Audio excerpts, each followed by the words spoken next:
Edicionin e Kosova Live në fakt sot do e nisi me një lajm të trisht. 3 kosovar kanë humbur jetën në një aksident trafiku në Gjermani, teksa po ktheheshin nga Kosova.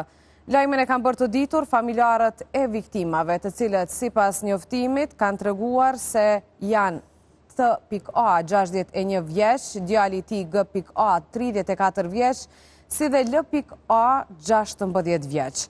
Me pikëllim të thellë, ju njoftojmë se ka ndodhur një aksident me pasoja tragjike në Gjermani, teksa vëllezërit tan po ktheheshin nga Kosova, thuhet në njoftimin e familjarëve. Për këtë aksident ka shkruar edhe ambasadori i Kosovës në Gjermani, Faruk Ajeti, i cili tha se ambasada është në kontakt me autoritetet gjermane. Ai shpreh ngushëllime për familjarët e afërt të viktimave. Me pikëllim të thellë, morëm lajmin për humbjen tragjike të jetës së 3 bashkëdhetarëve tanë në një aksident pranë Nittendorfit në rajonin e Regensburgut në Bavari.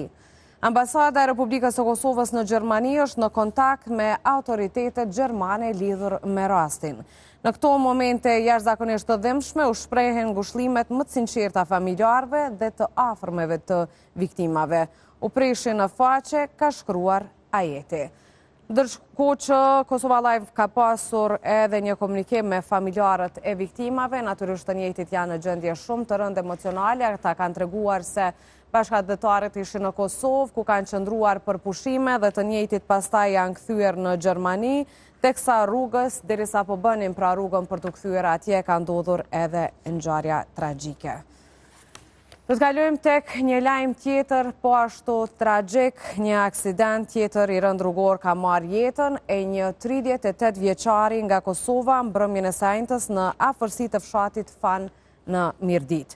Viktima është Lorik Deqi, i cili prej vitesh jetonte në lagjen Dardania në Prishtinë. Lajmin për vdekjen e tij ka pikëlluar familjarët, miqt dhe të afërmit të cilët kanë reaguar në rrjetet sociale duke shprehur dhimbjen dhe ngushëllimet për humbjen e parakoshme. Lamtumir Lorik ka lajme që ta thyen zemrën. Ikja jote e parakoshme na tronditi të gjithëve.